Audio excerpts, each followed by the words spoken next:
Reminder: I have carefully chosen 5 topic legal codes into this report, and to support all the information, I will provide all the references to support my claims.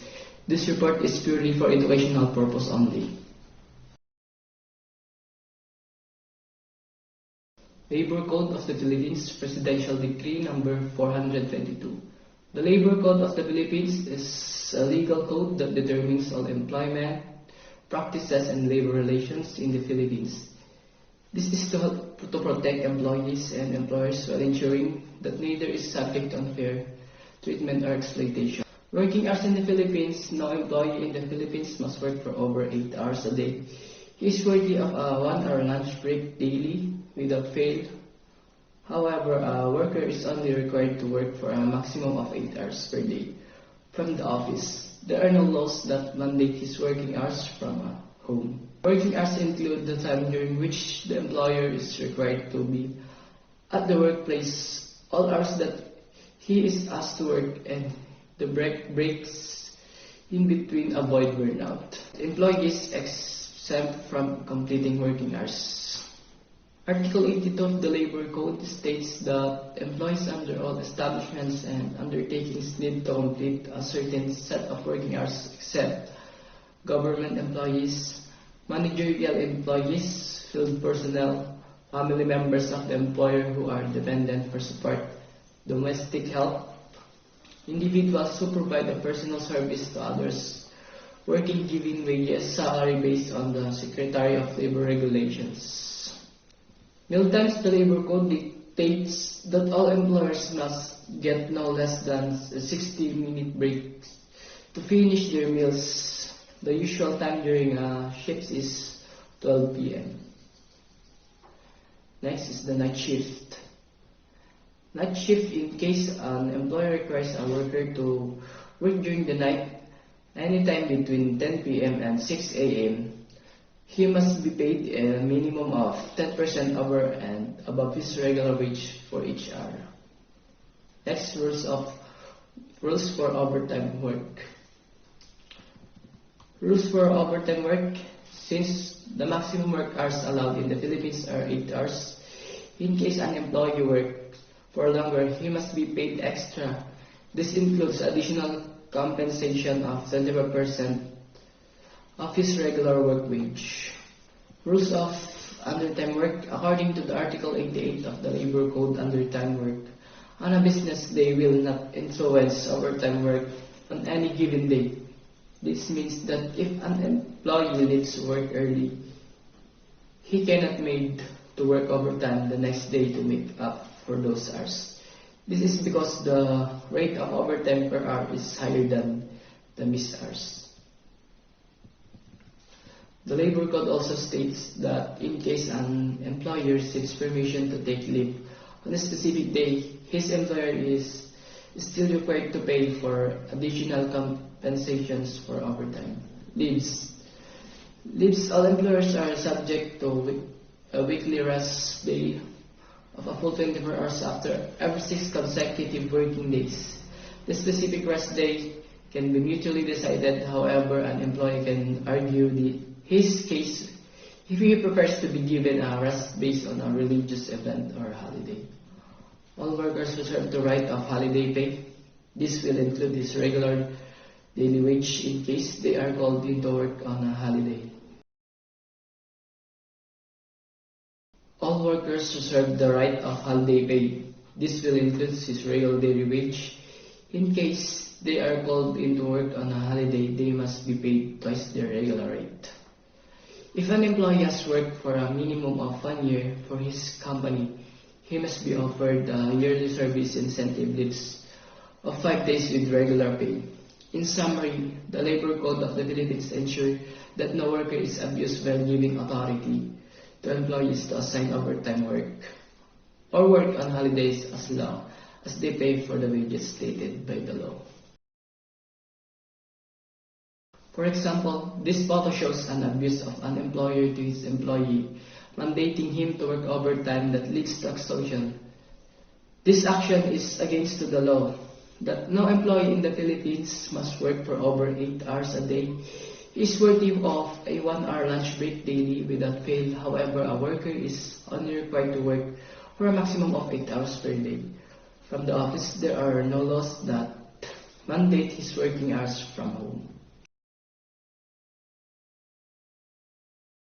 Illegal recruitment. Republic Act Number 10022, Section 2, crime involving economics sabotage. Illegal recruitment is deemed committed by a syndicate if carried out by a group of 3 or more persons conspiring or confederating with one another. It's deemed committed in a large scale if committed against 3 or more persons individually or as a group.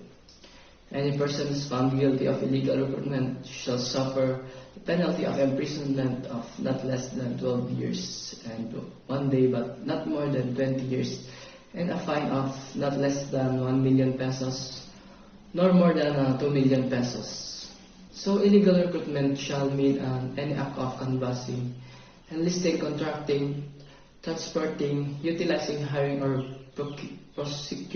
procuring workers, and includes referring contract services, promising or advertising for employment abroad, whether for profit or not, when undertaken by a non-licensed or non-holder authority.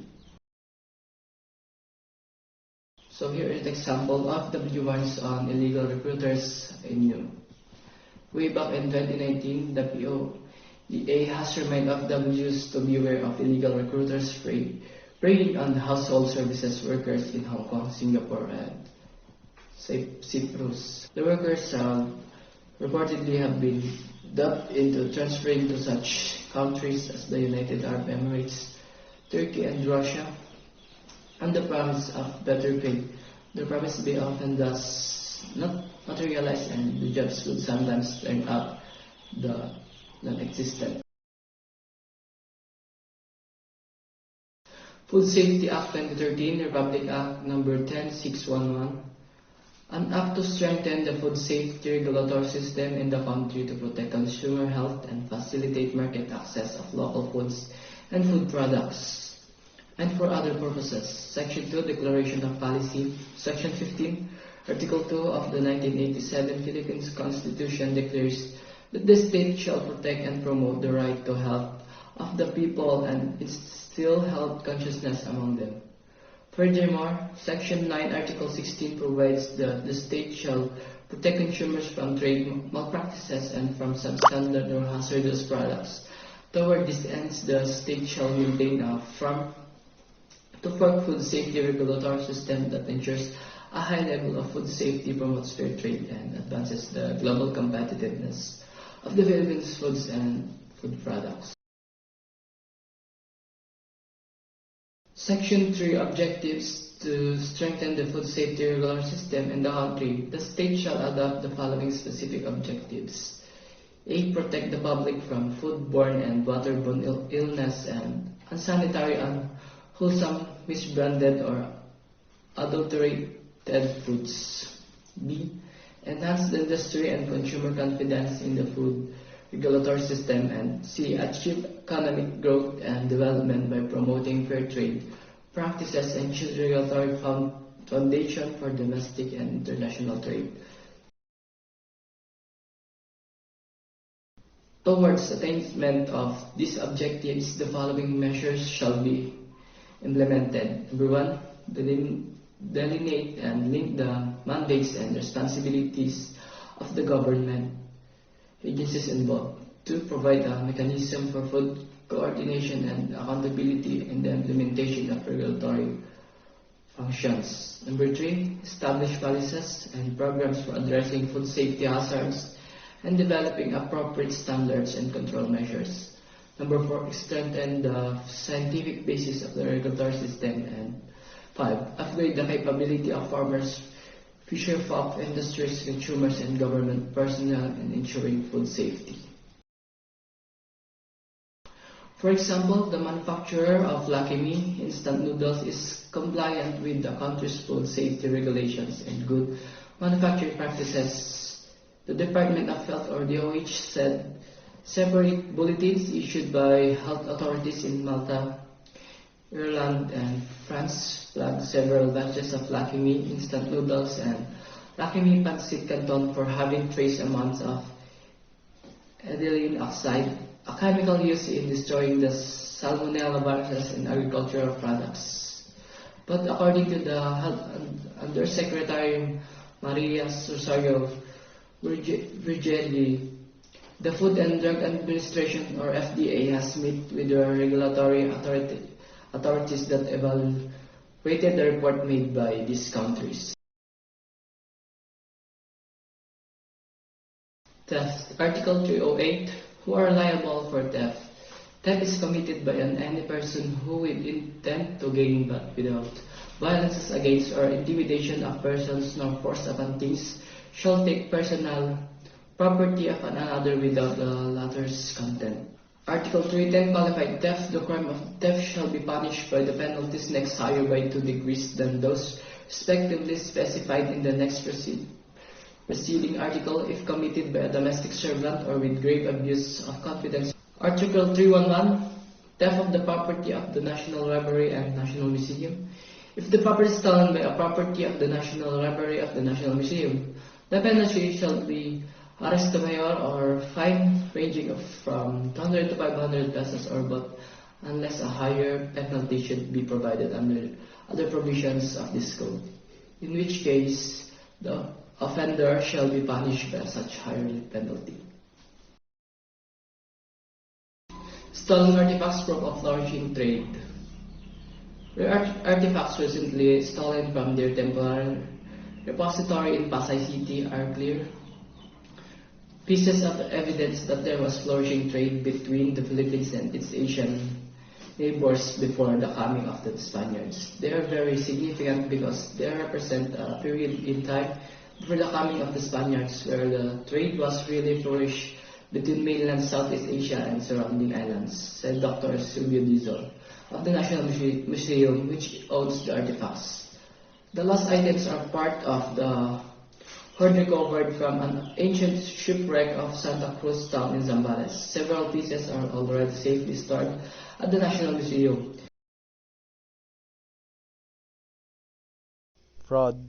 Section 13. Accessory to access device fraud.